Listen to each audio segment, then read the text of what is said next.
Bienvenue sur Craft, la série de masterclass et de podcasts qui explore le monde du design et de la création avec des invités d'exception. On va se retrouver à réaliser la vision des autres. Et nous, on voulait pas du tout faire ça, on voulait raconter notre propre vision des choses. À Lyon, ils avaient fait un autre logo qui ressemblait à ce qu'on avait fait, dans un secteur assez proche. Là, effectivement, t'es un peu dans la merde. Voilà. Problématique. Je suis Ben Young avec Thomas Bonometti. Nous espérons que vous prendrez autant de plaisir à écouter cet épisode que nous en avons pris à l'enregistrer. Bonne écoute. Ce podcast est sponsorisé par Elzaprint. Depuis plus de 25 ans, ils accompagnent les créatifs, agences et professionnels de la communication dans tous leurs projets d'impression. Pour plus d'informations, visitez elzaprint.fr.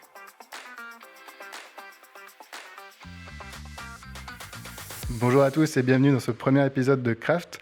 Aujourd'hui avec Ben, on reçoit Jérémy Fesson de l'agence Graphine, un des cofondateurs, qui va nous parler de l'agence, de son parcours et du design graphique de manière un petit peu plus générale.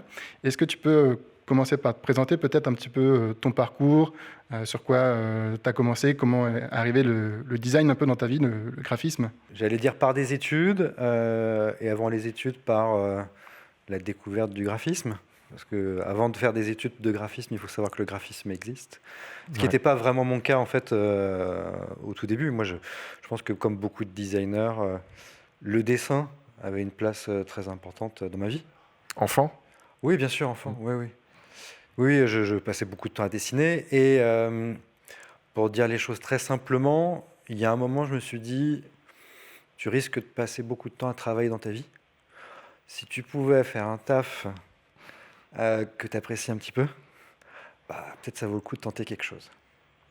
Et j'ai fait une mise à niveau en art appliqué dans une école qui a bien voulu me prendre. C'est tombé sur le lycée Jeanne d'Arc à Rouen, alors que je ne viens pas du tout de Rouen, je venais de région parisienne. Et je m'étais dit, voilà, on verra bien. C'est 1 an, c'est une prépa, si ça ne me plaît pas, ou si je ne suis pas fait pour ça, c'est pas grave, hein, j'aurais juste perdu 1 an. Et ça m'a plu. Donc prépa, BTS communication visuelle à Duperré, donc retour sur Paris. Ok. Et sur Paris à Duperré, c'est là que j'ai rencontré mes futurs associés, avec lesquels on a fondé Graphéine en 2002-2003. À quoi tu as touché quand tu étais chez Duperré? Alors, le BTS communication visuelle, c'est une formation de technicien en fait. Tu touches vraiment au design graphique au sens large. Donc ça peut même être l'édition.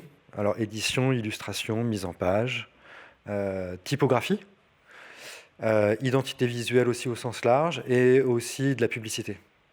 C'est-à-dire que nous, on avait 3 professeurs. On avait un professeur de pub, un professeur d'édition et je dirais un professeur plus sur l'illustration ou de la typographie, quoi. Et en fait, ils se complémentaient très bien. Ouais. Et en fait, tu as 2 ans pour apprendre tout ça. Et donc, tu as commencé, on pourrait dire, technicien par cette formation? J'ai commencé technicien, oui, bien sûr. Et alors, tu penses que tu l'es toujours aujourd'hui? Ou justement, tu as fait une petite évolution dans ton parcours, dans ta carrière, par rapport à tout ça? les vraies questions commencent. Alors oui, le BTS, ça forme des techniciens, c'est-à-dire qu'en 2 ans, tu touches à tout. Ouais. Est-ce que je veux faire de la mise en page? C'est quoi la typographie? La typographie, c'est un monde vraiment très particulier. Hein.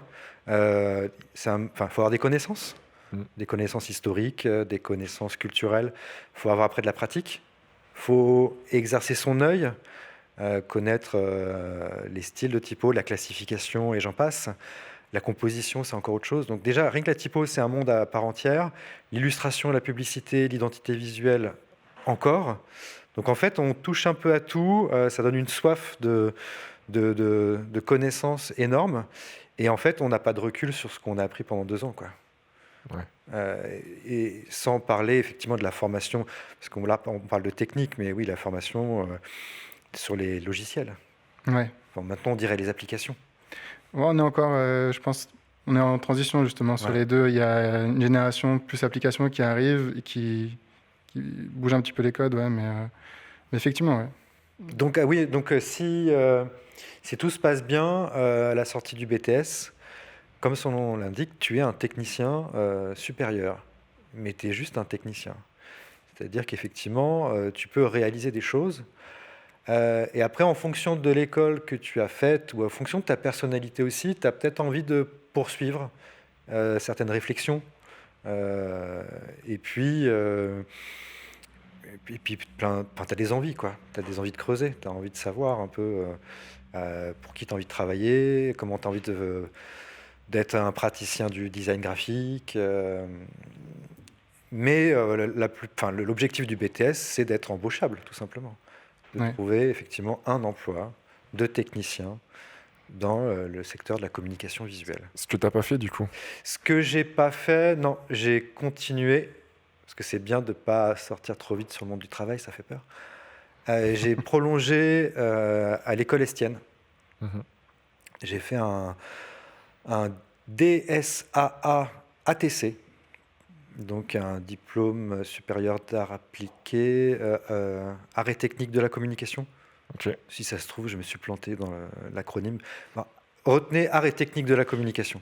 Ouais. En fait, ce qui est intéressant par rapport à mon parcours, c'est effectivement la formation de technicien design graphique et puis la découverte un petit peu du marketing, de la stratégie et on va dire de la com, comme complément des compétences du designer graphique.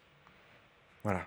Et ça, avec le recul, c'était pas une mauvaise idée. Et après ces études, tu as travaillé d'abord en agence, en studio, ou vous êtes tous les 3 ou 4 directement montés on était au début des années 2000. Ouais. Déjà, on nous disait, il n'y a pas de taf, il y a trop d'étudiants qui sortent déjà du travail. C'est fou, hein. Voilà, donc il y a déjà 20 ans, c'était comme ça. Et en fait, alors je sais plus comment ça s'est passé, mais j'ai l'impression qu'on nous encourageait par précaution, à avoir un statut d'indépendant. Déjà à l'époque. Et en fait, ce qui s'est passé, c'est que moi, en sortant d'Estienne, je me suis inscrit à la Maison des Artistes. En me disant, ils ont peut-être raison, il n'y a pas de débouché, je vais galérer pour trouver un contrat. Et peut-être, avec un peu de chance, si j'ai le statut Maison des Artistes, je pourrais trouver des clients, faire des petites missions et puis commencer en tant que freelance. Voilà. Donc, j'ai fait un peu de freelance. J'ai fait, je sais pas, genre à peu près 6 mois dans une boîte qui s'appelait à l'époque Euro RSCG Publishing. Voilà, c'est une boîte qui faisait de l'édition corpo. On faisait beaucoup de dépliants, de magazines, des choses que tu mets en principe à la poubelle. Soit c'est des trucs que tu reçois directement dans la boîte aux lettres, ou alors c'est de l'édition interne pour les entreprises, ce genre de trucs. Encore une fois, hyper ingrat, mais hyper formateur. Pour plein de raisons, voir c'est quoi la vie d'une agence, comment est structurée une agence, comment se passe le process avec les directeurs artistiques, le directeur de création, le pôle exé, c'est quoi d'avoir des exés en fait dans une agence, et puis comment c'est structuré dans une agence où tu as les créas d'un côté et puis les gens qui vont être plutôt dans la gestion de projet ou les communicants, et en fait il y a des cases, quoi. Il y a plein de cases. Je pense que est-ce que c'est indispensable de passer par cette case agence avant de lancer son agence? Est-ce que c'est indispensable? Je dirais que c'est bien d'en avoir un petit peu l'expérience pour savoir si ce qu'on en dit est vrai ou pas, quoi. Mais il ne faut pas forcément en avoir beaucoup. C'est intéressant de se faire quand même l'expérience de c'est quoi une agence et c'est quoi être indépendant. Parce que je sais qu'aujourd'hui, il y a ceux qui vont dire « mais pour rien au monde, je ne retournerai dans une agence, c'est la liberté, c'est tout ci, c'est tout ça ». Et en fait, tout le monde se raconte des histoires d'un côté comme de l'autre. Oui, totalement d'accord. Ouais. Il y a des freelances qui sont finalement moins libres que s'ils étaient salariés et inversement. Exactement, mais puis c'est aussi parce que quand tu débutes, tu ne sais pas pourquoi tu es fait. Ouais. Tu as des idées préconçues sur le monde du travail, tu as des idées préconçues sur c'est quoi une agence ou c'est quoi effectivement être un freelance, mais aussi tu as beaucoup d'idées préconçues sur toi-même. Exactement, et sur ce que tu es capable de faire, ton niveau. Exactement. Et c'est toujours ce truc de plus j'en apprends sur le métier, plus je sais que je ne sais rien. Oui, oui. Oui, mais aussi plus je sais dans quel endroit je me sens bien. Oui. Est-ce que je me sens bien en agence? Alors ça peut vouloir dire plein de choses. Est-ce que je me sens bien dans une agence? Est-ce que je me sens bien dans l'idée de créer mon agence? Est-ce que je me sens bien dans l'idée de gérer ma propre clientèle? Ou est-ce que je me sens bien dans l'idée juste de gérer les questions créatives? Mhm. Et il y a encore beaucoup, beaucoup d'autres questions. Et tes réponses là-dessus, c'était... Enfin, comment c'est venu, du coup? T'es resté combien de temps dans cette situation avant de lancer Graphene? Alors, moi, j'ai pas lancé Graphene, j'ai rejoint Graphene à la base. Rejoindre Graphene, ok. Parce que Graphene, ça a commencé, je dirais presque 1 an avant que je le rejoigne vraiment. D'accord.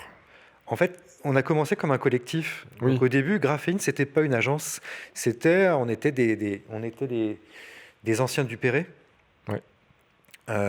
On était des anciens du Perret. On était resté en contact avec notre prof de typographie, qui s'appelle toujours Hervé Aracil. Et Hervé Aracil, c'est un peu lui qui nous avait donné le virus de la typographie.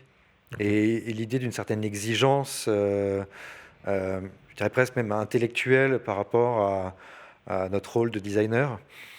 Et il y a un moment, on se faisait un petit peu le samedi matin, des rendez-vous, on prenait un café, on discutait de l'actu, on discutait de typo.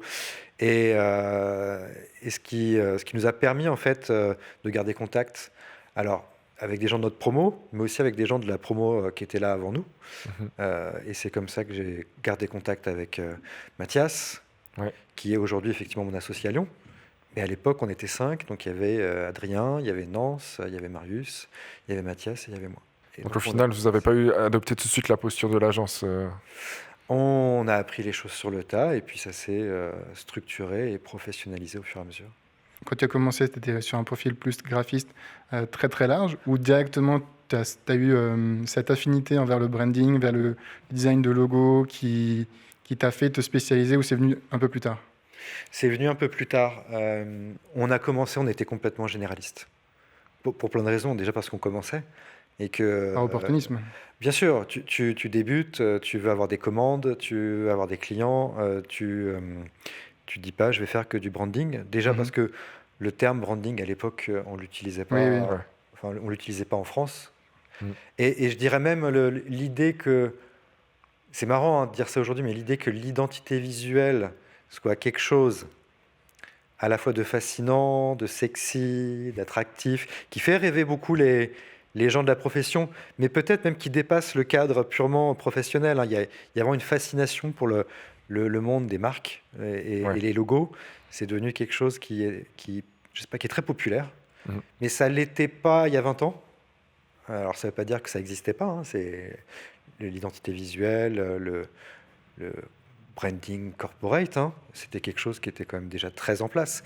Mais ce n'était pas un secteur qui vendait du rêve comme maintenant. Donc tout ça pour répondre à ta question. Donc, nous, on a commencé complètement généraliste. On faisait un peu de tout, des affiches, des sites internet, des objets d'édition. C'était l'époque du Flash. Donc on faisait des animations en Flash, on faisait des sites en Flash. Resté longtemps malheureusement. Et voilà, on touchait un petit peu à tout. Et puis je dirais que la question de la spécialisation, elle est venue progressivement. Vers 2009, c'était un sujet assez critique au sein de Graphene. Est-ce que c'est lié à un événement en particulier, un projet qui a créé cette bascule? Est-ce qu'il y a un projet clé qui vous a fait revoir votre positionnement? Il y a pas... Si, enfin, forcément, il y a des projets qui ont cristallisé ce débat.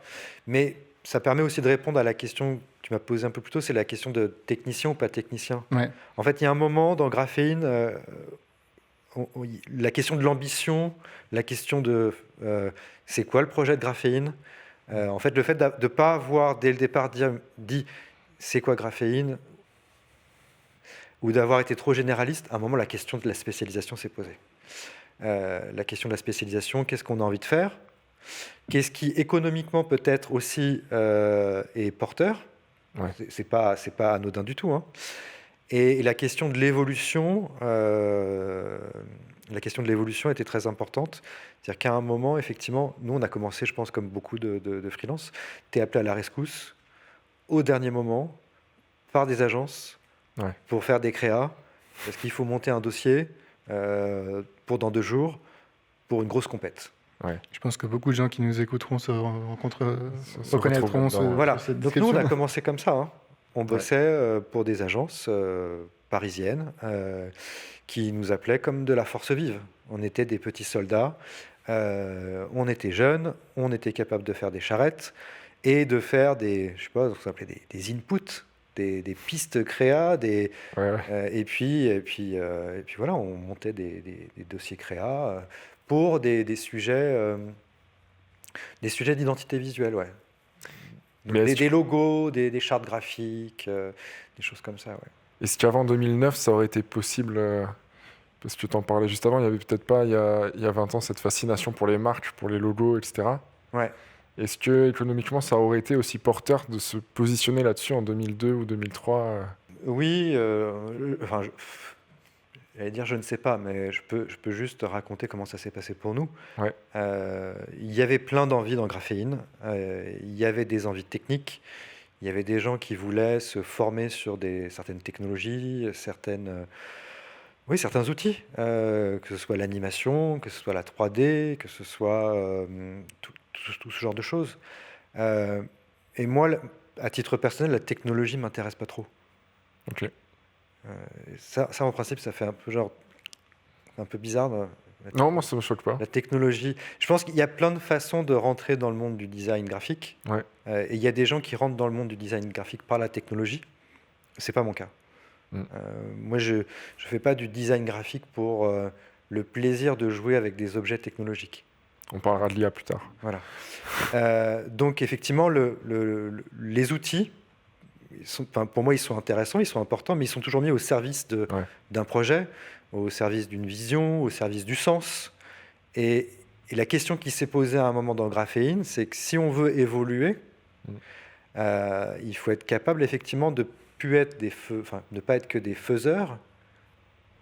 Ça ne veut pas dire qu'il ne faut pas avoir les mains dans le cambouis, hein, mais il faut avoir la capacité de faire de la stratégie et de faire du conseil. Et pour nous, et quand je dis nous, c'est Mathias et moi, hein, on s'est retrouvés sur cette vision, je dirais, plus ou moins à long terme, hein, de si Graphéine doit devenir une référence dans un domaine, c'est l'identité visuelle, parce que c'est ce qui va nous permettre d'arriver en amont sur les projets, c'est-à-dire définir un positionnement, définir une vision, définir une esthétique, définir des partis pris, définir des valeurs, tout ce que vous voulez. Ouais. Et si on est des techniciens, d'une façon ou d'une autre, on va se retrouver à réaliser la vision des autres, ou de décliner la vision des autres.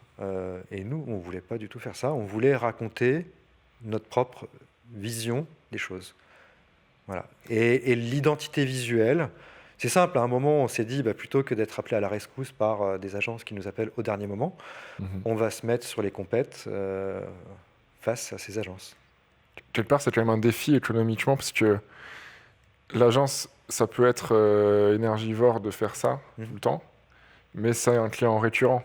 Il va revenir souvent, ou alors, même si on est dans la pub, on va signer un contrat avec quelqu'un, on va faire les campagnes pendant un temps, alors qu'en branding, en fait, on intervient toujours au début, et puis après, en fait, on ne suit pas forcément le client sur la durée. Du coup, en fait, il y a un gros travail d'acquisition à chaque fois. Ça pouvait aussi vous faire peur, peut-être? Non, je pense que ça ne nous faisait pas peur. En fait, ce qu'on voulait vraiment, c'était être à l'initiative des projets, avoir envie de mettre du jus de cerveau. Ouais. En fait, c'est ça. Hein.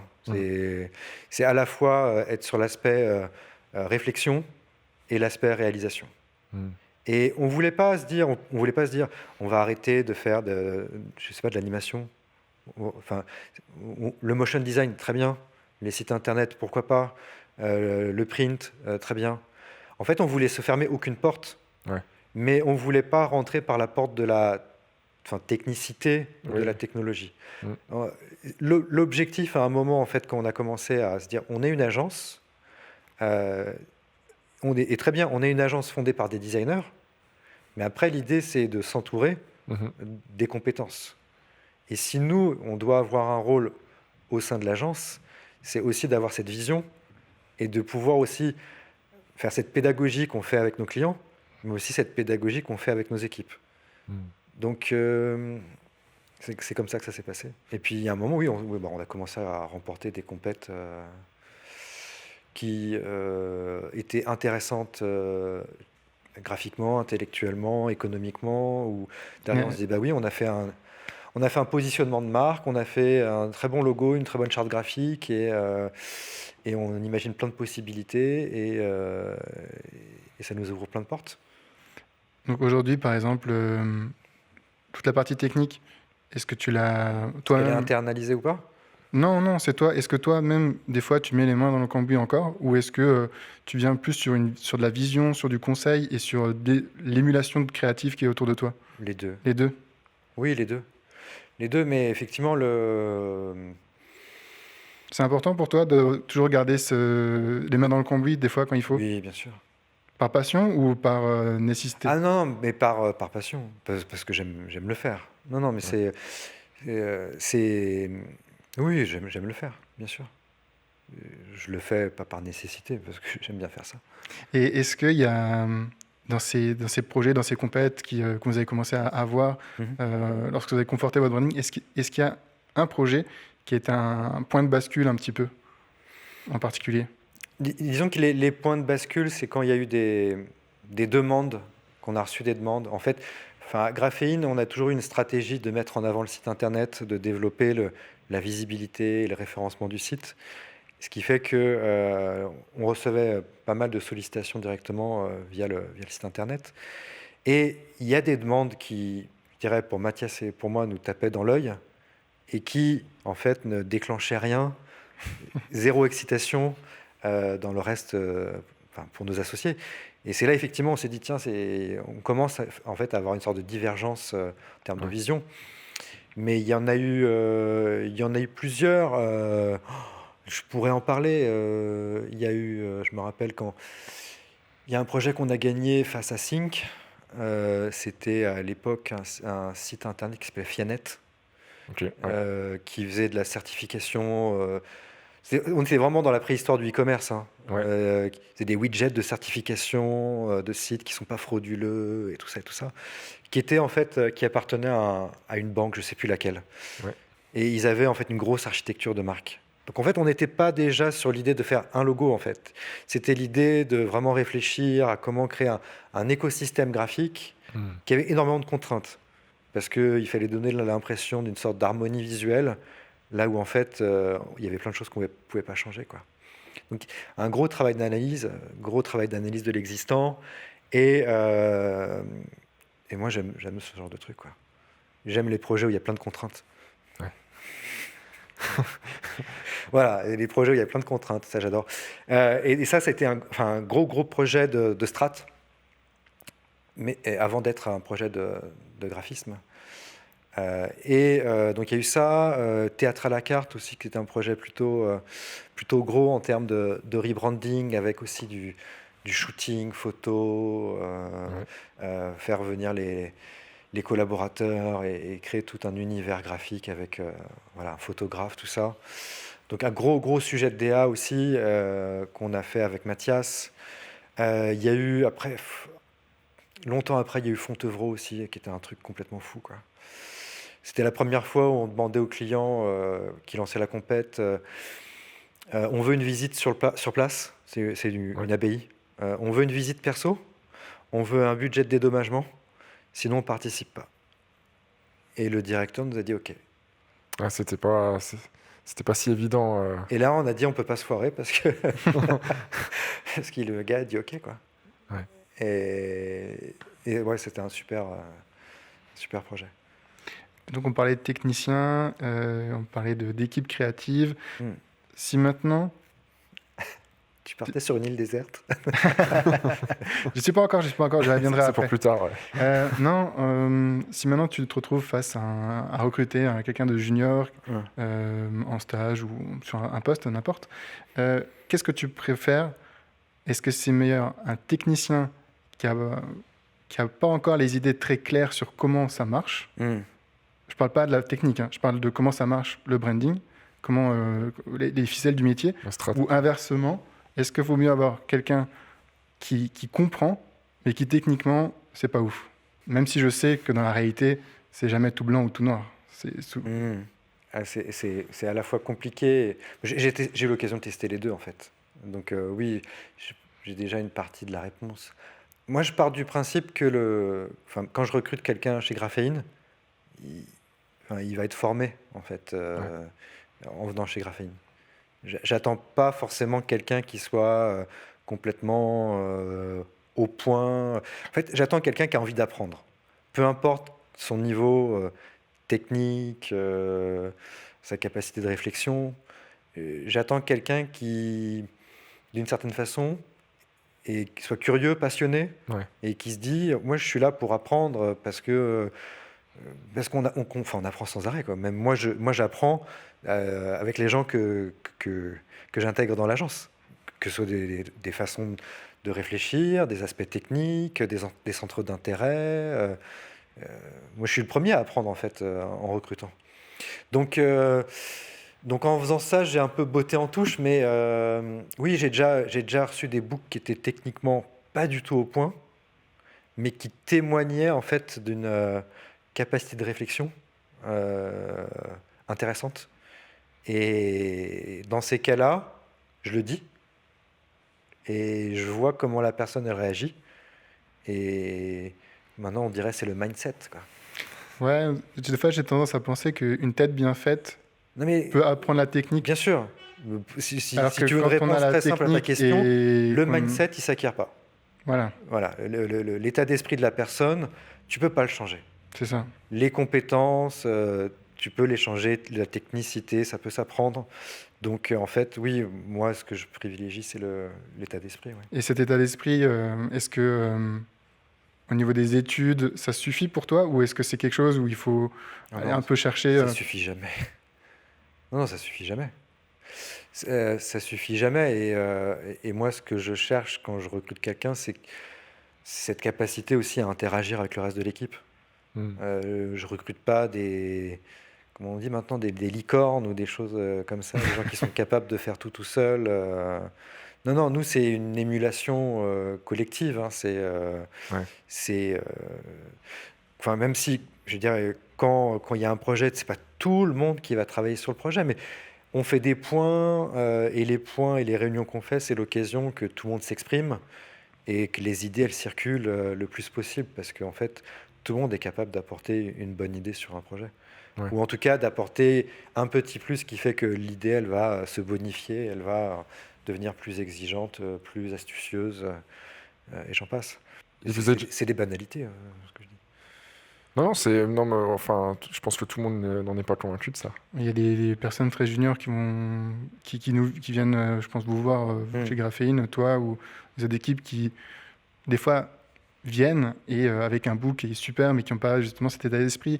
Et inversement, et l'idée de cette question, c'est aussi de leur dire que la technique, ça peut toujours s'apprendre, mais c'est l'état d'esprit qu'il faut essayer d'acquérir et penser, pas juste logo, justement, mais branding, c'est-à-dire qu'est-ce que ça veut dire et qu'est-ce qu'il y a tout autour, quoi. C'est très facile d'être séduit par un book. Ouais. Un book qui a l'air très professionnel, esthétiquement parlant, avec des choses très finalisées, des choses très léchées, des choses... Enfin, je veux dire, aujourd'hui, la discussion sur les mock-ups, on pourrait y passer une heure. C'est très intéressant. Mais la réalité, c'est que nous, on intervient sur des sujets très, très variés, avec des commanditaires, des clients qui sont dans des secteurs très différents. Et il faut avoir une capacité de s'immerger complètement dans des domaines qu'on ne maîtrise pas du tout. Et cette capacité et cette curiosité de ne pas avoir de préjugés et d'avoir cette sincérité, en fait, de comprendre les enjeux d'un client, ça, en fait, bizarrement, ce n'est pas donné à tout le monde. Ouais. Et justement, tu parles de sujets qu'on ne maîtrise pas, sur lesquels on se retrouve. Ouais. Est-ce que toi, justement, toi ou Graphéine au sein de l'équipe, mais ça m'intéresserait plutôt toi à titre personnel, est-ce que tu t'es retrouvé sur justement un projet, sur un sujet très loin des sujets que tu maîtrises habituellement, qui t'a fait t'y plonger dedans, et est-ce que ça a été une bonne surprise Est-ce que ça a été Alors, c'est pas... une anecdote un petit peu liée à tout oui. ça? C'est pas une exception, en fait. Je dirais que la majeure partie du temps, les projets qu'on fait, c'est un saut dans l'inconnu. Pour répondre à ta question, il y a beaucoup plus de situations où, en fait, on arrive sur un projet où on ne connaît pas, plutôt qu'un projet où on arrive en terrain connu. Et ça, c'est toujours super intéressant parce qu'en plus, on est sur un secteur, enfin, l'identité visuelle, le graphisme, le design, c'est pas une science exacte. Et nos clients, ils investissent de l'argent, ils dépensent de l'argent, ils attendent du résultat. Et aujourd'hui, on est dans une sorte de contexte technologique où le risque zéro, la data, l'automatisation, le process, on attend des formules. On attend des formules, on attend des process rassurants. Investissement, etc. Non, mais des process rassurants, des méthodes.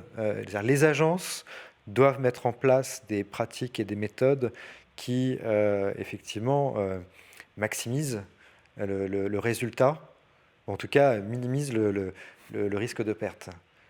Et l'identité visuelle et le branding, c'est un sujet où de toute façon tu fais un saut dans l'inconnu. Donc moi, ça m'arrive des fois d'aller en rendez-vous et de dire je sais pas. Je sais pas quoi ce que c'est. Expliquez-moi ce que vous faites. Je sais pas ce que je vais faire. Je sais pas ce que je vais faire. Et comment vous faites? Vous faites de l'immersion chez le client? Alors, une visite, comment ça se matérialise un petit peu? Maintenant, ça s'est structuré de plus en plus. Maintenant, les clients demandent des plateformes de marque. Ils attendent des workshops. Je dirais que cette phase d'immersion, elle est, c'est une prestation. En fait, d'une certaine façon, on l'a toujours fait. Mais aujourd'hui, toutes les agences, ou même vous, que ce soit des petits studios, des indépendants, ou même des agences comme nous, hein, on est une agence de taille modeste, hein, on se retrouve à faire des prestations de plus en plus globales, 360.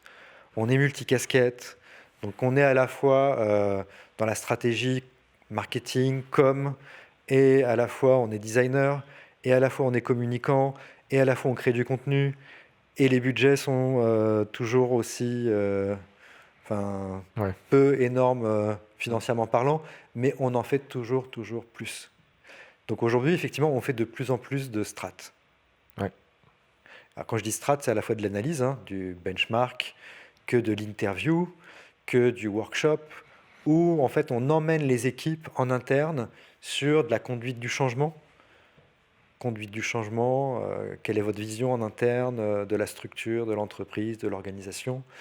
Qu'est-ce que vous pouvez nous dire? Qu'est-ce que vous pouvez nous raconter en fait sur votre vision en fait de cette structure, de cette organisation, pour que nous effectivement on puisse comprendre là où vous voulez aller. Voilà. Et ça, effectivement, on nous le demande de plus en plus. Ça ne veut pas dire qu'il y a beaucoup de budget pour le faire. C'est pas forcément valorisé. Ça ne veut pas dire qu'il y a beaucoup de budget et ça ne veut pas dire qu'il y a beaucoup de temps pour le faire.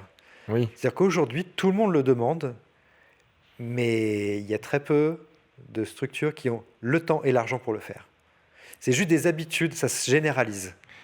Est-ce que ça fait partie d'une tendance pour les prochaines années où ce genre de comportement va grandir, j'allais dire? Ça s'est déjà généralisé. Et pour plein de raisons, hein, le fait déjà de fédérer en interne, c'est super important. La volonté aussi de trouver du sens à ce qu'on fait. Pour nos clients, c'est super important. C'est ce qu'aujourd'hui on appelle la raison d'être. Voilà. C'est quoi notre raison d'être? Le fameux why. Why, voilà. Qu'est-ce qu'on fait? Pourquoi on le fait? Comment on le fait? C'est quoi notre vecteur de différenciation? Et voilà, effectivement. Mais à la fois, je critique ça et je dis, pour nous, c'est aussi un outil hyper important. Parce que je disais, effectivement, le design, c'est pas une science exacte. Mais je pense que vous le savez très bien, faire un projet d'identité visuelle, éviter le j'aime pas, avoir effectivement une sorte de colonne vertébrale qui fait que on est tous raccords sur les objectifs et le positionnement qu'on veut atteindre, et d'avoir un document qui pose des termes, qui fait que nous, qu'on va venir effectivement avec des pistes créatives, des recommandations, on va pouvoir justifier voilà, pourquoi on a fait ça. Ça évite de dire oui, mais moi j'aime pas, je suis pas trop fan de. Ouais. Voilà. Là, quand on enregistre, on est en septembre. Les Jeux Olympiques viennent de se terminer. Et je voulais revenir un petit peu sur une de vos appels d'offres auxquels vous avez répondu, qui n'a pas été retenue sur celle des JO. Est-ce que tu peux parler un petit peu quand ça s'est passé? Parce que vous aviez travaillé sur Paris Ville Candidate, qui était aussi un super projet. Vous avez travaillé après sur le logo ou l'identité, le branding pour vraiment les JO. C'est bien ça? En fait, on n'a pas fait de proposition pour la ville candidate. On a fait effectivement une proposition pour la ville organisatrice. D'accord. Voilà. Je pense que tu fais mention de la Tour Eiffel, oui, c'est ça, dessinée avec les bandes de couleurs. Oui. En fait, c'est ça, c'est ville, c'est Paris 2024, quand il l'annonçait, etc. Mais le logo de la ville candidate existait déjà, puisque c'était le chiffre 24 qui dessinait une Tour Eiffel. D'accord. Voilà. Et je pense que c'est aussi pour ça qu'une proposition de Tour Eiffel ne pouvait pas être validée, quoi qu'il arrive. Et donc, on s'est retrouvé avec un logo des JO, avec cette flamme, et ce visage féminin. Ouais. Comment toi, tu le perçois? Qu'est-ce que tu en as pensé? Je me souviens très bien comment j'ai réagi le jour où je l'ai découvert. Et que je pense, comme beaucoup de gens, j'ai tweeté un truc de rageux. J'ai tweeté un truc de rageux. C'est quoi ce logo de salon de coiffure? C'est toi qui avais dit ça, parce que ça mais le soir même, je sais plus, je l'ai découvert à la télé comme tout le monde, ou je sais pas trop quoi. Ouais. Et sous le coup de l'émotion, comme ça. Mais comme on peut tous le faire, et c'est pour ça qu'aujourd'hui, l'identité visuelle est quelque chose de très fascinant et de très populaire, quoi. C'est-à-dire que ça touche un côté super affectif. On a tous un avis sur la question. Personne ne sait comment ça se passe. Personne ne sait les enjeux, les objectifs, comment ça a été validé, pourquoi ça a été validé. Mais ça nous touche tous à titre personnel. Et on a tous un avis sur la question, même quand on est professionnel du sujet, tu vois. Ouais. Et on dit tous des conneries. Et pourtant, le branding, après, je trouve qu'ils ont décliné sur les déclinaisons des terrains, etc. Je la trouve vraiment, vraiment très belle. Oui, beau travail. C'est pas les mêmes personnes qui ont fait le déploiement et le logo. Okay. Parce que le logo sur la question du salon de coiffure, ce tweet, tu le regrettes ou tu penses toujours que ça aurait pu être... Mais je pense que de toute façon, tout est critiquable et qu'en fait, que je l'aime ou que je l'aime pas, on s'en fout, quoi. Ouais. C'est pas le sujet. Non, le sujet, c'est est-ce que les gens s'en souviendront? Ouais. Est-ce qu'il était efficace? Est-ce qu'il a permis, effectivement, dans l'histoire des JO, de créer effectivement une identité qui restera malgré tout, qu'on l'aime ou qu'on l'aime pas? Et je pense qu'on l'aime ou qu'on l'aime pas, elle était nouvelle, elle était différente, et elle a fait débat, mais autant que, et pour d'autres raisons, que le logo des JO de Londres en 2012. 2012. Très carré, comme ça. avait été complètement décrié. Ouais. Et aujourd'hui, en fait, c'est devenu, j'allais dire un monument, mais enfin, c'est pas un monument, mais iconique, en fait, il était juste en avance sur son temps, il était sur des codes qu'on n'avait pas l'habitude de voir, et aujourd'hui, il passerait complètement inaperçu. Alors, c'est hyper intéressant, parce que juste avant, on disait que l'identité visuelle, c'est pas quelque chose qu'on peut forcément mesurer, comme par exemple dans le web marketing, une campagne méta, on met un certain nombre d'euros dessus, on voit ce que ça nous rapporte. L'identité visuelle, on peut pas faire ça. Et là, on bascule un peu sur des questions plus générales sur le design, mais à ton avis, comment est-ce qu'on peut mesurer le fait qu'une identité visuelle soit bonne? Est-ce qu'on peut le faire déjà? Et si on peut le faire, comment? C'est compliqué, ça. Bien sûr qu'on peut le faire. On peut faire des sondages, on peut faire tout un tas de choses. Et il y a des agences qui sont spécialisées là-dedans. Ouais. C'est pas notre cas. Mais aujourd'hui, oui, on peut le faire. Enfin, c'est ce qu'on appelle le buzz. Aujourd'hui, l'objectif, c'est la viralité. Aujourd'hui, on change de logo à la place de faire une campagne de pub. Et justement, au moment où on enregistre, hier a été sorti le nouveau logo de PayPal. Je sais pas si tu l'as vu. Ouais. Ah oui, gros débat. Gros débat, justement. Gros débat. Et une des questions que je voulais te poser, c'est que on est face à une espèce de standardisation du design, notamment sur le design de logo lié à toutes les problématiques du digital. Mhm. Je pense que tu as déjà vu cette image des marques, Oui, des logos de marque, on en a fait, oui. qui ont été, qui ont dû s'adapter au digital. Le blending, comme on l'appelle. Et il y a peut-être Burberry qui a fait un pas en arrière pour revenir sur sa version avec, je crois que c'est un cheval ou un drapeau comme ça. Ouais. Est-ce que toi, tu as déjà été confronté à cette problématique et qu'est-ce que tu en penses? On y Justement, est confronté, on est les premiers à le faire. Ça reste un débat quasi quotidien à Graphene, en fait, de savoir jusqu'où en fait on est les premiers à être responsables de l'uniformisation des signes, des identités. Ouais. Mais c'est très compliqué parce que en fait on est d'une façon ou d'une autre très influencé par ce qu'on appelle le digital, les interfaces et les environnements numériques, Ouais. et que ça influence considérablement ce qu'on juge comme étant moderne, contemporain, simple, dans l'air du temps. Mhm. Et au-delà de ça, le phénomène parce que le phénomène, c'est pas tant l'uniformisation que la simplification et l'aspect pratique des choses. Mais il y a quand même un phénomène qui tend quand même à justifier ce genre de procédé, c'est que on est dans une économie de l'attention. Ouais. Alors je ne sais pas exactement combien de publicités ou de marques on voit par jour, mais ça se compter en dizaines de milliers. Et on est dans des flux. On est dans des flux.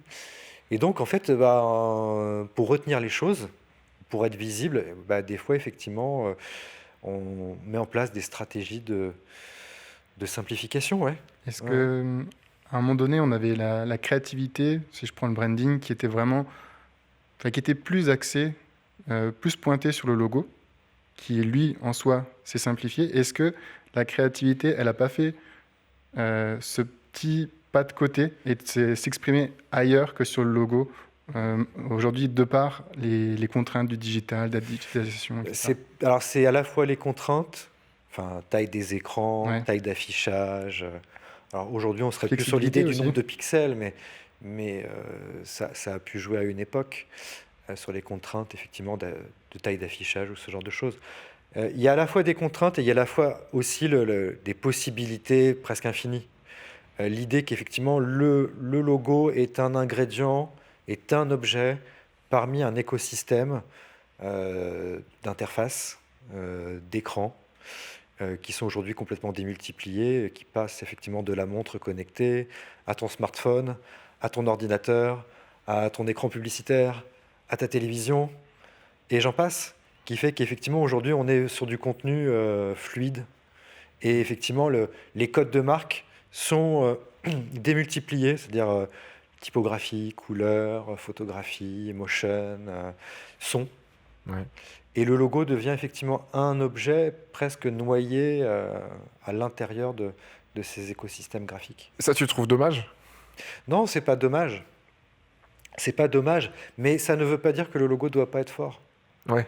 En fait, c'est ça l'intérêt, c'est-à-dire que tous les ingrédients doivent être intéressants et doivent pouvoir communiquer une partie de la marque. Mais ça ne veut pas dire qu'il faut appauvrir les choses. Ça veut dire qu'il faut donner des possibilités de jeu, Mhm. des possibilités de flexibilité, Ouais. sans pour autant appauvrir les codes. Alors, je dis la marque, mais de l'identité visuelle au sens large. Ouais. On n'est pas que sur des marques. Mais oui, la sursimplification, parce que tu parlais de PayPal, alors on a beaucoup parlé maintenant de digital first. Ouais. Digital first. Ah ouais, nous, on a vécu le digital first. Vous, maintenant, vous êtes des digital natives. On imagine que vous baignez dans le monde digital comme ça. Vous êtes digitalisé. Vous êtes prisonnier du digital même. Et Non, mais c'est intéressant parce que oui, je parlais de digital first et maintenant il y a la typographie first. Hein, on voit parce que tu parlais de PayPal, hein, la fonte. Ouais, mais... La fonte, une sorte de Futura qui fait à la fois le logo, qui fait tout le contenu, tout le contenu rédactionnel, le logo qui se désagrège complètement, qui se sépare en deux pour afficher des choses. Alors, moi, il y a un truc effectivement. Au début, j'ai un peu sauté au plafond. J'ai dit, ils coupent le logo en deux. Alors déjà, j'étais rassuré parce que j'ai vu que l'icône, finalement, il restait dans le système. Oui, il y a une légère évolution. Voilà, ils ont enlevé les arrondis. Pourquoi pas? Bon, il restait plus grand-chose à enlever. Il faut justifier son travail. Mais non, mais c'est très bien le travail sur la typographie, le travail sur la flexibilité, le travail sur la photographie, tout ça. Moi, je trouve ça hyper séduisant. C'est donner ce côté lifestyle à PayPal. Ok, très bien. Mais couper la marque en deux, en fait, selon moi, hein, il y a un souci juridique, en fait, parce que Pay, tu peux pas être propriétaire de Pay, quoi, quand tu fais des solutions de paiement. Ouais. Donc en fait, couper ta marque en deux, il y a un souci juridique à terme d'affaiblir ta marque. Ouais, c'est vrai. C'est comme si nous, on disait, on est Graph et In. Il y a un vrai souci juridique, hein, c'est-à-dire affaiblir effectivement une marque et dire, en fait, oui, on est Pay plus PAL. Mais non, la marque, c'est PayPal. Ils communiquent vraiment comme ça ou je l'ai vu dans un motion surtout Oui, alors c'est là, il faut se méfier aussi des case studies. Ouais, c'est ça. Un conseil, méfiez-vous des case studies. C'est ça, les étudiants. Les case studies ne sont pas la réalité. Mais effectivement, c'est là où la flexibilité, elle est très bien. Mais il y a aussi quand même un sujet. Et le sujet de la propriété de la marque, de l'intégrité de la marque, l'intégrité du nom de la marque, l'intégrité du signe de la marque, ça c'est un vrai sujet, quoi. Ouais. Parce que derrière, il y a des dépôts. Et il y a des dépôts, dans le cas de PayPal, hein, sur des territoires, c'est pas que nationaux, c'est international. Donc en fait, si tu fais un mauvais usage de ta marque, si tu le fais très longtemps, il y a un risque de déchéance, quoi. Alors je suis pas inquiet pour PayPal, hein, c'est pas ça que je suis en train de dire. Non, mais c'est pas. Mais en fait, tu verras jamais Chanel désolidariser ses anneaux. Genre, on est un C plus un C, quoi. Ou faire Chanel, quoi. Ouais. Non, après, c'est vrai ça que n'existe pas, ça. Dans le cas de PayPal, vu que c'est un produit 100% digital, peut-être qu'ils se permettent des choses que tu ne passerais pas sur du print, par exemple, sur du support. Oui, mais c'est là où je pense déjà qu'il faut se méfier des mock-ups, il faut se méfier des case studies. Ouais. Et puis, il y a une sorte de travers. Alors, j'ai aucune certitude là-dessus, hein, mais aujourd'hui, un rebranding, dépenser de l'argent pour faire un rebranding, ça coûte moins cher que de faire une vraie campagne de pub. Et j'ai l'impression qu'il y a quelques années, on aurait donné de l'argent à une agence de pub pour faire une campagne de pub pour dire « Regardez, c'est nous, c'est PayPal. On a un nouveau service, notre offre a changé, on s'est modernisé, on a un nouveau produit, peu importe. » Mais grosse campagne de pub, achat d'espace. Achat d'espace, hein, digital ou pas digital. D'ailleurs, pas que digital. Aujourd'hui, ça coûte moins cher d'aller voir Pentagram, de leur dire vous me faites un lifting de l'identité visuelle, vous allez me faire une nouvelle charte graphique, vous allez me faire des trucs qui bougent, vous allez me faire des mock-ups où vous allez faire croire qu'on est sur le coin de rue de New York et de faire des photos de bagues et de faire des photos lifestyle. Ça coûte moins cher. Et ça va buzzer sur les sites internet. Ça a amené à mourir assez vite maintenant. Ça autant faire d'une pierre deux coups. Oui, mais ça coûte moins cher pour PayPal. Ça coûte moins cher.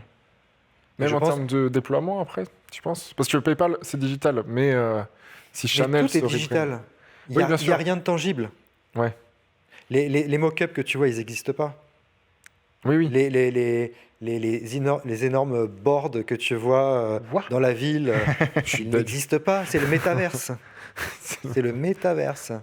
Donc, non, mais il y a une réalité économique. Oui. Au-delà de la blague, il y a une réalité économique. Peut-être qu'effectivement, à une certaine époque, il y avait des entreprises qui avaient les moyens d'investir des budgets conséquents dans la pub. Aujourd'hui, on parle d'entreprises qui font des apps, qui sont des startups, qui ne sont peut-être pas autant rentables qu'elles souhaiteraient, mais elles ont quand même besoin de communiquer. Ouais. Donc ça coûte moins cher d'aller voir Pentagram, de faire « faites-moi un petit rebranding ». Oui. Et tu réapparais dans les fils. Nous, on avait préoccupation des gens. On avait un cas comme ça, on a eu ce débat un peu plus tôt, d'un rebranding qui a eu lieu à Strasbourg sur l'équipe de basket, la SIG, où on parlait justement des équipes de sport et tout, à quel point ça peut être un sujet un peu touchy sur le rebranding. Ouais. Il y a justement un logo que je voulais te montrer, qui est celui du Racing Club de Strasbourg. Et à chaque fois que je vois ce logo, je pars de graphiste en moi qui me dit que, objectivement, il est moche. On va se faire taper dessus, là.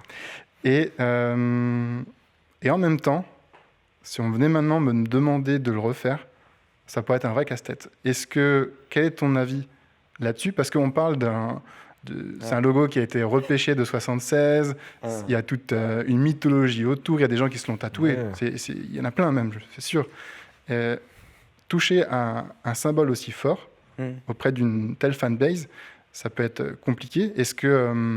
Comment toi, tu aborderais le problème ? Et est-ce que vous l'avez déjà rencontré sur un cas un peu similaire, sur une équipe ou sur un emblème qui avait une telle communauté ?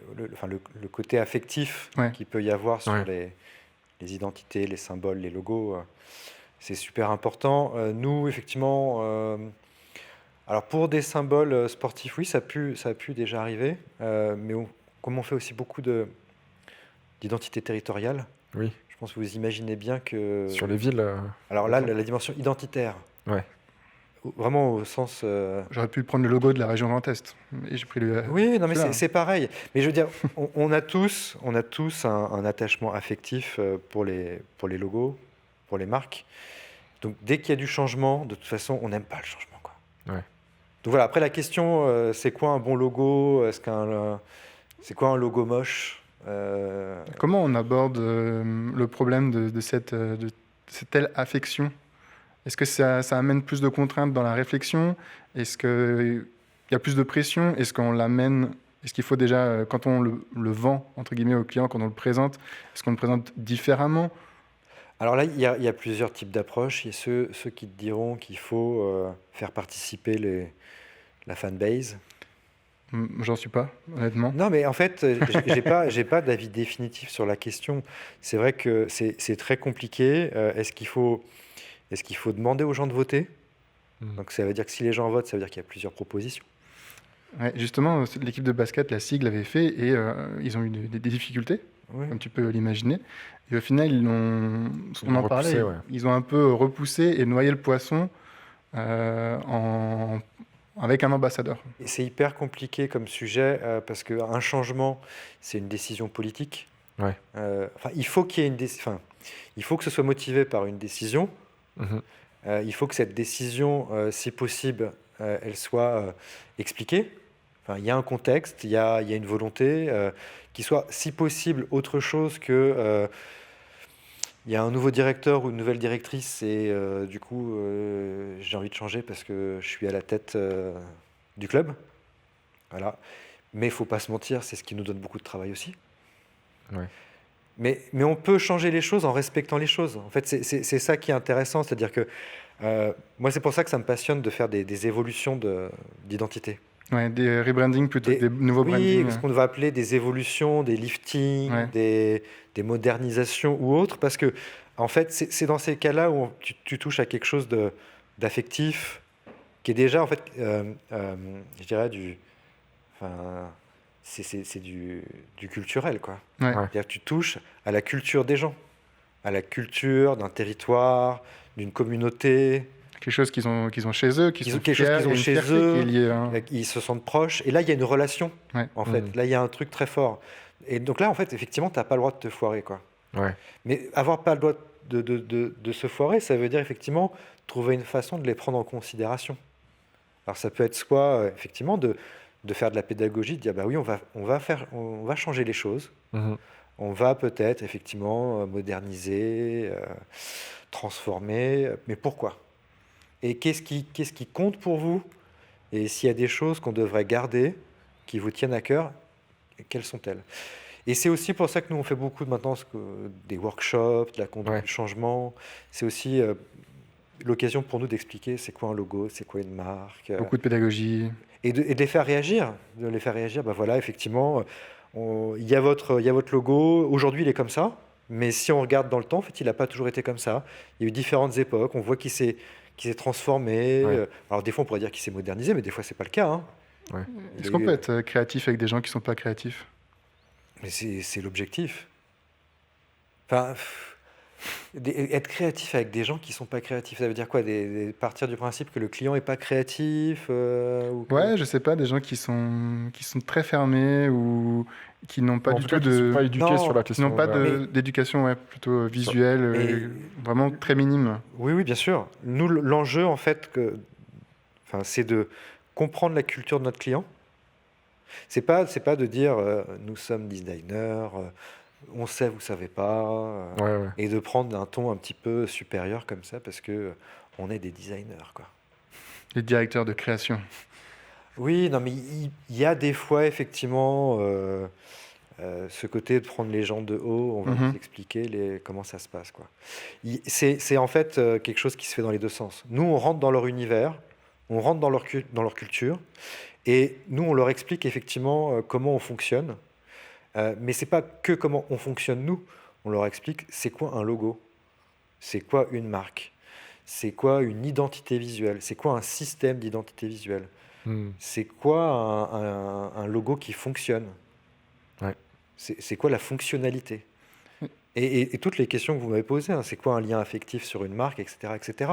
Donc on les fait rentrer dans notre univers, nous on rentre dans leur univers, et puis la pédagogie, elle se fait dans les deux sens, quoi. Tu disais que tu préférais les rebranding au branding des fois, tu trouves ça plus intéressant. Est-ce que vous avez au sein de l'agence un client un peu historique où vous êtes retrouvé à faire le rebranding et après, peut-être 10 ans plus tard, le rebranding? Ouais, de plus en plus. Et c'est un challenge. Ça, c'est fou, quoi. C'est excitant ou c'est un plus gros challenge? Truc que tu as fait toi-même. Oui, parce qu'il y a de l'affect que tu as mis dedans, et en même temps, tu dois te rechallenger. Vous avez des exemples, des exemples comme ça? Oui, bien sûr. J'en ai pas 36 000, mais oui, c'est déjà arrivé. Mais plus que ça, en fait, un projet de création d'identité visuelle, ça, je sais pas, c'est minimum 6 mois. Donc ça peut des fois durer 1 an, des fois plus d'1 an. Donc en fait, ça demande beaucoup d'endurance. Et en fait, tu essaies toujours d'emmener ton client, de pousser le curseur le plus loin possible.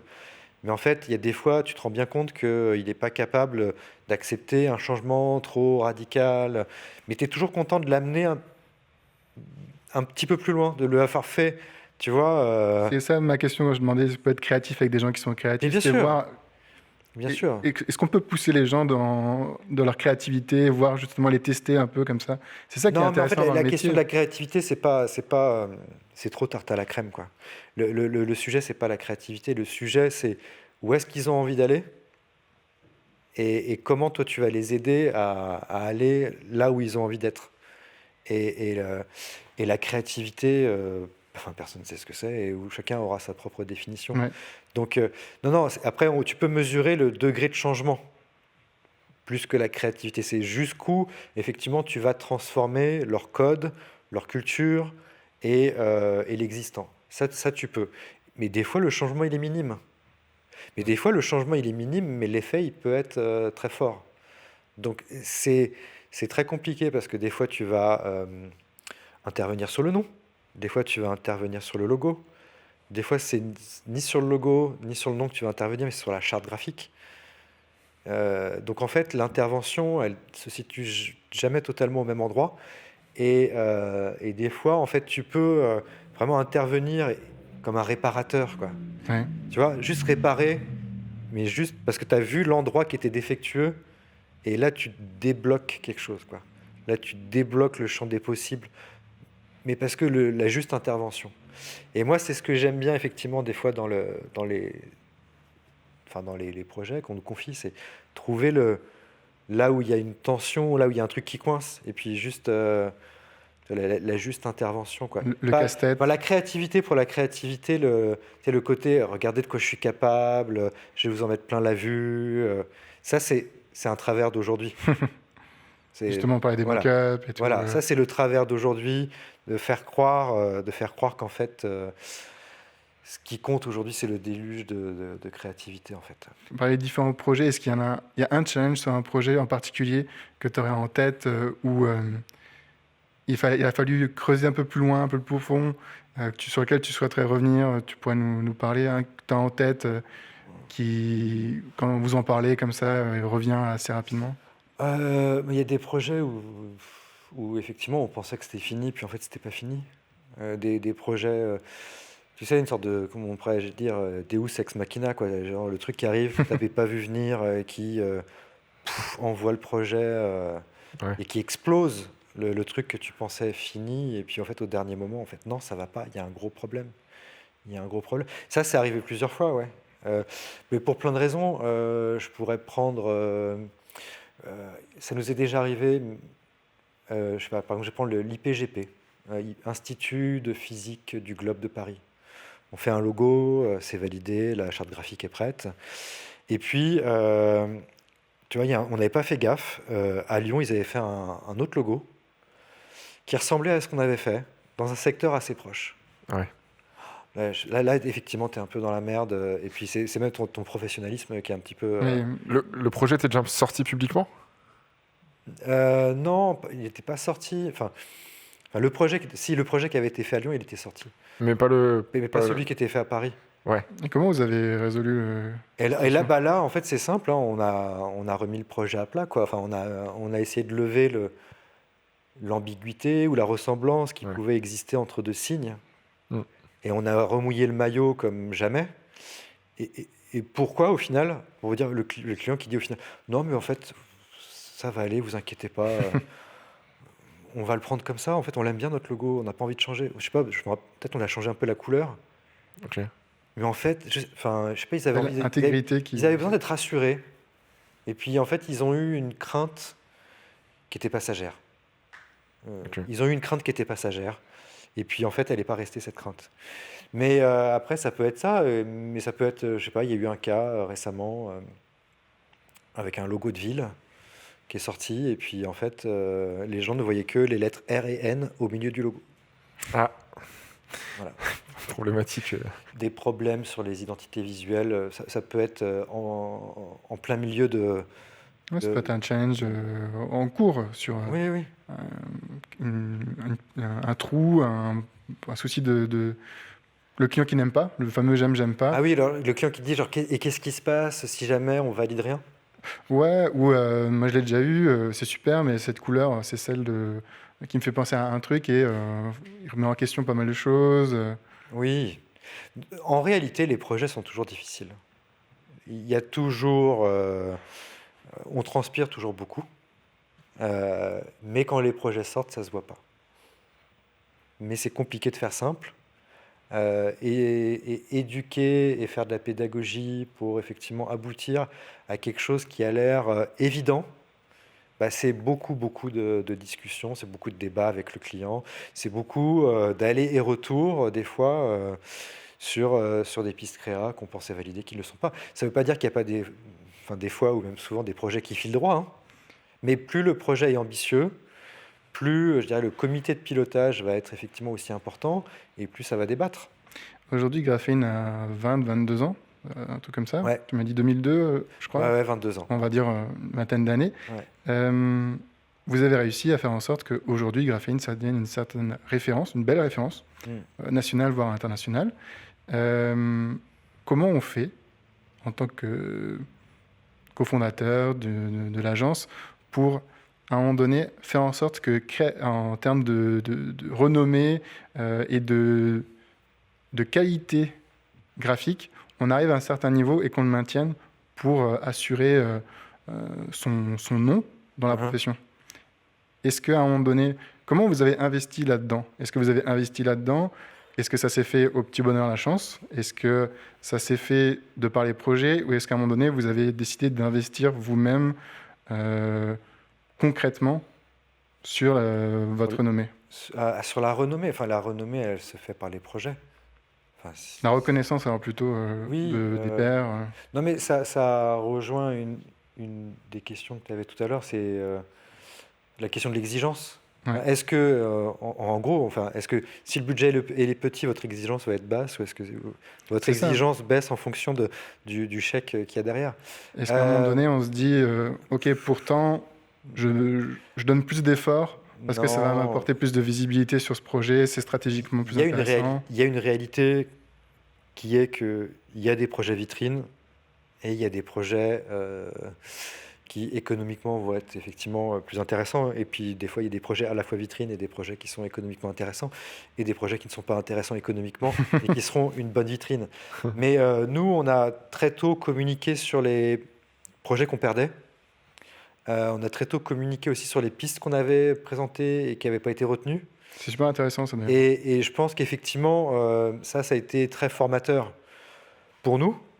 Ça nous a permis effectivement de développer à la fois ce regard critique qu'on a sur notre propre pratique. Ça a été effectivement, je pense, très intéressant parce que c'est ce qui a aussi permis d'alimenter, en plus du blog, ce côté un petit peu, cette communauté peut-être qui existe autour de Graphene, de montrer un petit peu comment ça se passe dans la cuisine. Et puis c'est aussi, je vais répondre simplement, c'est l'histoire de partager notre passion, quoi. Ouais. Parce que l'exigence qu'on met dans la réalisation des projets, c'est effectivement l'énergie qu'on met dans les projets, et c'est l'envie effectivement de ne pas baisser la qualité, parce qu'effectivement tout ce qui sort de Graphene doit avoir un certain standard, quoi. Une certaine qualité. Alors ça ne veut pas dire qu'on communique sur tout, hein. Oui, normal. On communique pas sur tout. Vous êtes combien de passionnés aujourd'hui chez Graphene? On est, je sais pas, on est moins de 20. Ah, ok. Il y a à peu près, grosso modo, 10 personnes à Paris, 10 personnes à Lyon. Est-ce que dans les deux équipes, du coup, il y a des gens qui sont autodidactes et qui ne sont pas passés par la voie de l'école? Des gens avec des parcours atypiques, ou des juste gens qui se sont réorientés, ou je pense justement, on parlait des digital natives qui ont appris. À l'époque, on apprenait Photoshop sur le site du zéro. Ou des gens qui se sont formés avec des tutos ou des trucs comme ça. Oui, il y en a. Ouais. Oui, il y en a. Vous regardez pas vous regardez pas forcément au diplôme? Non. Non, les écoles. Non, on regarde pas trop. Déjà parce qu'il y en a trop. Ouais, il y en a beaucoup. Il y a plein d'écoles privées maintenant, et la qualité de l'enseignement est assez discutable. Donc non, on pioche pas dans une école plus qu'une autre. En fait, on essaie de rencontrer les gens, de juger sur la qualité du travail, mais aussi sur la façon dont la personne communique son envie, de la façon dont elle parle de son travail. Donc vous êtes à peu près 20 collaborateurs. Est-ce que parmi vos collaborateurs, il y a déjà l'IA?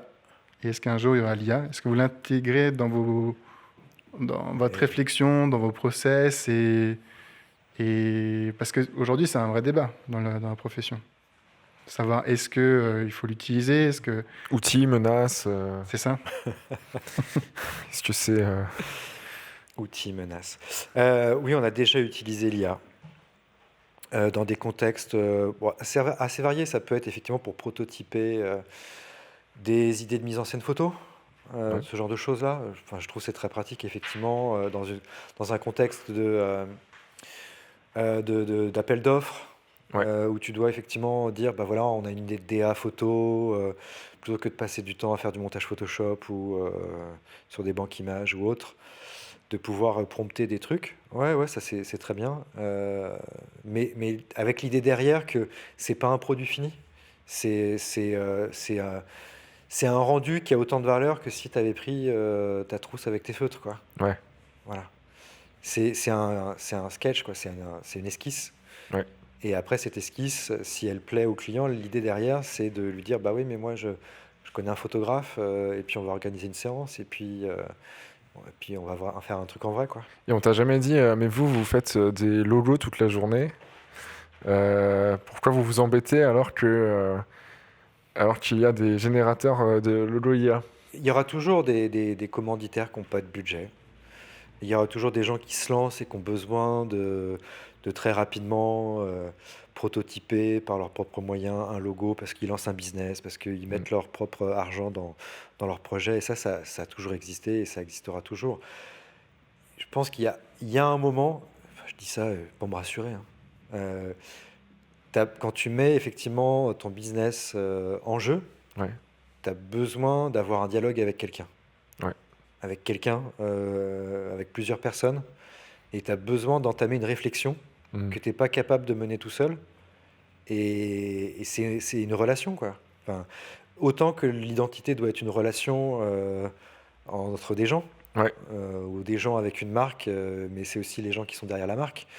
Mais je pense qu'effectivement, cette idée que si l'identité, c'est pas une science exacte, par contre, effectivement, tu peux mesurer la qualité de l'échange et la façon dont tu peux...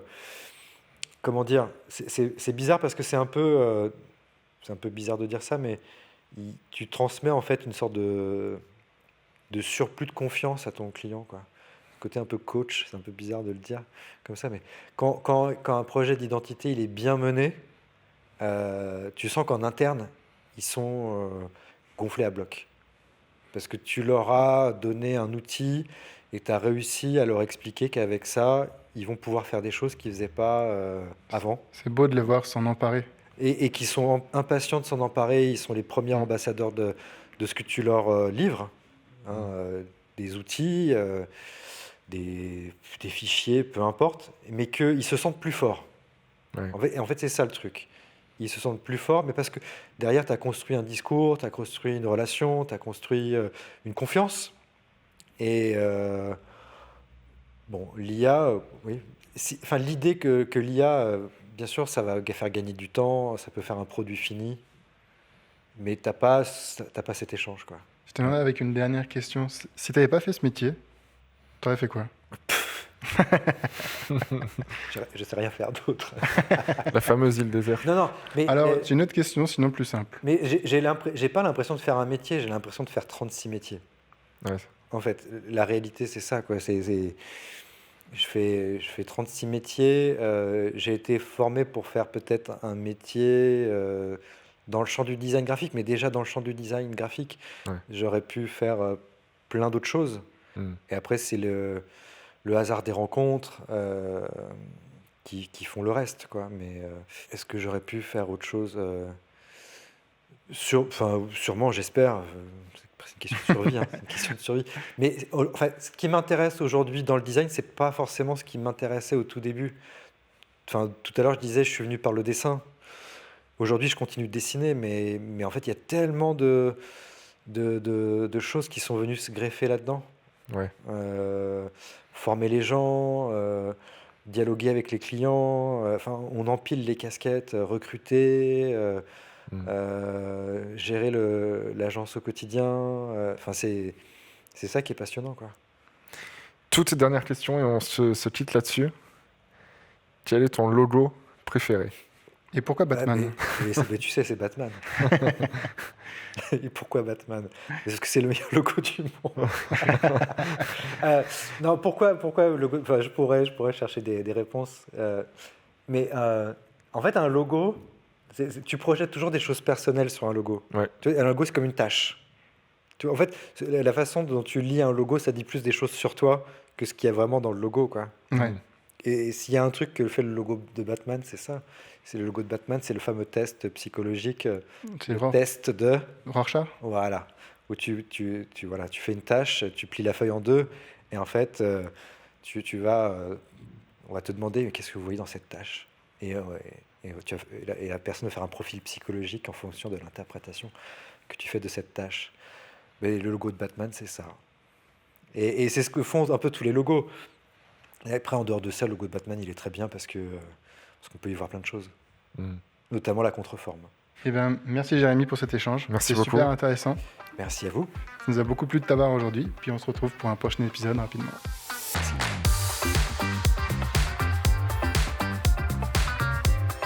Merci d'avoir écouté cet nouvel épisode de Craft. On est super content de l'avoir enregistré. J'espère que vous l'avez kiffé autant que nous. On est en plein démarrage. On fait nos premiers épisodes comme des grands. Donc n'hésitez pas à mettre en commentaire vos impressions, ce que vous avez aimé, ce sur quoi on pourrait s'améliorer. Il va y avoir plusieurs épisodes qui vont sortir, donc n'hésitez pas à vous abonner. On est présent sur YouTube et sur toutes les plateformes audio comme Spotify, Deezer, Apple Podcasts, Google Podcasts. Donc abonnez-vous pour voir la suite, parce qu'il y a plein de nouveaux épisodes qui sont en cours de préparation. Et justement, on remercie Surprise Studio qui nous a accompagnés sur ce podcast, à le préparer, à l'enregistrer. Merci à vous tous qui avez suivi cet épisode et on se retrouve bientôt avec un nouvel invité.